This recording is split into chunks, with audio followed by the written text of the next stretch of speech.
अल्लाह के एक वली हैं, बसरा की सरजमीन है, नाम उनका हजरत मिस्की रहमतुल्लाह अलैह। क्या नाम है? हजरत मिस्की रहमतुल्लाह अलैह। नाम मिस्की नहीं था, नाम कुछ और था। जिस तरह सरकार बू अली शाह कलंदर रहमतुल्लाह अलैह का नाम बू अली शाह कलंदर नहीं, नाम सरकार शरफुद्दीन रहमतुल्लाह अलैह। तो इसी तरह सरकार मिस्की रहमतुल्लाह अलैह का नाम भी मिस्की नहीं था, नाम कुछ और था। फिर ये नाम क्यों पड़ गया? इसकी वजह यह रही कि इनके बदन से मुश्क की खुशबू आती थी। काय की खुशबू आती थी? जिस गली से गुजर जाते थे मुश्क ही मुश्क महक जाता था।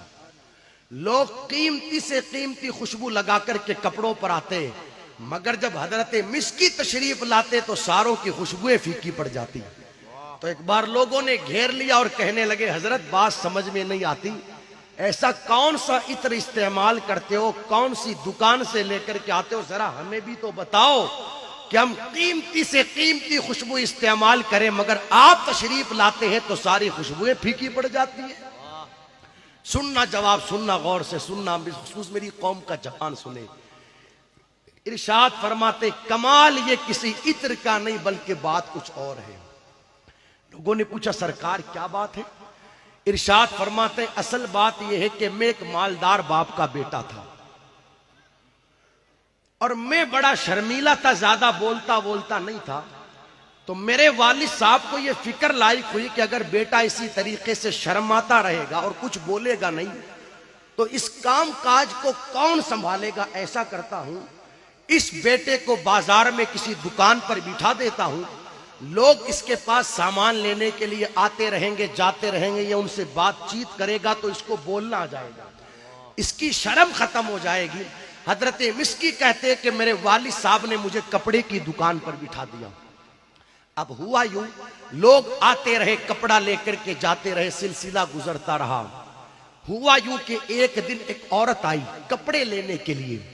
उसने कहा जरा कपड़े दिखाए जाए। हजरत मिस्की कहते मैंने कपड़े के कई सारे थान उसके सामने खोल दिए। तो उसने कहा कपड़ा मुझे अपने लिए नहीं चाहिए बल्कि मेरी मलिका के लिए चाहिए, इसमें तो मुझे कोई कपड़ा समझ में नहीं आ रहा। ऐसा करो, आप 2, 5, 7 थान लेकर के मेरे साथ महल में चलो, मेरी मलिका कपड़ों को देखेगी, जो थान उसे पसंद आ जाएगा वो रख लेगी और जो पसंद नहीं आएगा तुम उसको वापस लेकर के दुकान पर आ जाना। जो दुकान का मालिक था उसने भी कहा ठीक है। हजरत मिस्की रहमतुल्लाह अलैह को 4, 5, 7 थान देकर के उस खातून के साथ महल की तरफ रवाना कर दिया। हजरत मिस्की कहते हैं कि मैं महल में पहुंचा, मलिका के सामने जाकर के कपड़ों के थान को मैंने फैला दिया। उसने कुछ देर तो कपड़ा देखा और कपड़ा देखने के थोड़ी देर के बाद उसने फिर अपनी नजर मेरे चेहरे पर डाली। अल्लाह ने मुझे वो कमाल और वो जमाल और वो हुस्न अता फरमाया था कि उसकी नजर मेरे चेहरे पर क्या पड़ी। अब वो कपड़ों को तो भूल गई और माज़अल्लाह उसने अपनी कनीजों से कहा दरवाजे बंद कर दिए जाए, खिड़कियां बंद कर दी जाए और सारी कनीजों को कमरे से बाहर कर दिया। और हजरत मिस्की कहते फिर उसके बाद उस खातून ने मुझसे कहा तुमको मेरे साथ बदफेली करनी होगी, तुमको मेरे साथ बदकारी करनी होगी, वरना मैं चीखूंगी चिल्लाऊंगी और तुम्हारे खिलाफ लोगों को ऐसी बातें कहूंगी कि इसने मेरे साथ बदतमीजी की है। हजरत मिस्की कहते हैं कि मैं घबराया, मैं परेशान हुआ और मैंने कहा नादान खातून, तूने दरवाजे तो बंद करवा दिए, तूने खिड़कियां तो बंद करवा दी इसलिए कि तुझे पाप करते हुए कोई ना देखे, मगर ये क्यों भूल जाती है कि तुझे इस मकान के अंदर कोई देखे या ना देखे, कायनात को पैदा करने वाला परवरदिगार आलम जरूर देख रहा है। सबका खौफ रखने वाली तेरी जिम्मेदारी बनती है कि सबसे ज्यादा अगर किसी से डरा जाए तो अपने रब से डरा जाए। हजरत मिस्की कहते हैं कि मैंने उसे खुदा का खौफ दिलवाया, खुदा का खौफ, मगर आंखों पर गुनाहों की ऐसी पट्टी बंधी हुई थी कि उसे कुछ समझ ही नहीं आ रहा था। उसने कहा मैं तो कुछ नहीं जानती, तुमको मेरे साथ बदकारी करनी होगी वरना मैं बदनाम करूंगी तुम्हें। हजरत मिस्की कहते मैंने कहा ठीक है, लेकिन उससे पहले मुझे बैतुल खला जाना है, टॉयलेट जाना है, इस्तिंजा खाने जाना है। उसने कहा परेशान क्यों होते हो, अपनी कनीजों को बुलाया और बुला करके कहा ये हमारा मेहमान है, जरा इसे टॉयलेट लेकर के जाओ। हजरत मिस्की कहते जैसे ही मैं पहुंचा अंदर दाखिल हुआ तो फिर खड़े खड़े सोचने लगा, अब करूं तो क्या करूं, कोई रास्ता मुझे नजर नहीं आ रहा। सुनना जवानों, आने वाले चंद जुमले गौर से सुनना।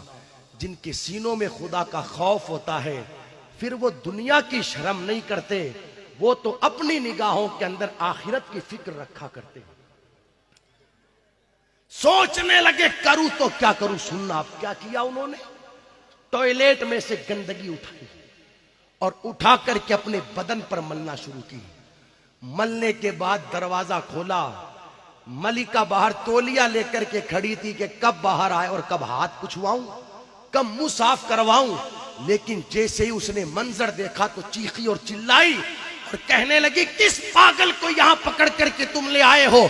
अरे इसका दिमाग ठीक नहीं है, इसका ज़हनी तवाज़ुन बिगड़ा हुआ लगता है, निकालो इसे यहां से बाहर निकालो। अल्लाह अकबर। हजरत मिस्की कहते हैं कि मुझे पकड़ करके महल के बाहर फेंक दिया गया और कुछ दूर में चला तो करीब में एक दरिया था, वहां जाकर के मैंने गुस्ल किया तो मेरे बदन की सारी गंदगी दूर हो गई। इधर गंदगी का दूर होना था, मैंने खुदा की बारगाह में सजदा किया और अर्ज की, परवरदिगारे आलम तेरा शुक्र है, जो गंदगी बदन पर लगाई थी वो तो इस दरिया के पानी से साफ हो गई। अगर वो गंदगी दामन पर लग जाती जिसकी तरफ वो औरत बुला रही थी, तो उस गंदगी को तो सात समंदर का पानी भी धुल नहीं पाता।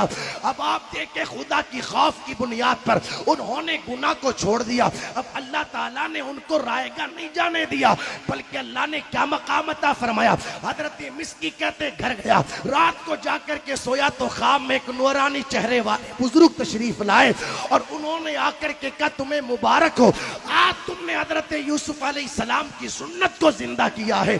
और उन्होंने अपना मुबारक हाथ मेरे बदन पर फेरना शुरू किया।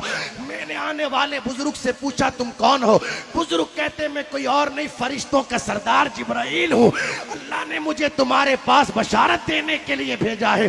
हजरत मिस्की कहते हैं, जिब्राइल अमीन तो चले गए, सुबह को बेदार होता हूँ तो क्या देखता हूँ, मकान भी मेरा महकता है, बदन भी मेरा महकता है। कहते हैं वो दिन है और आज का दिन है, जिस गली से मिस्की गुजर जाता है मुश्क की खुशबू फैलती चली जाती है।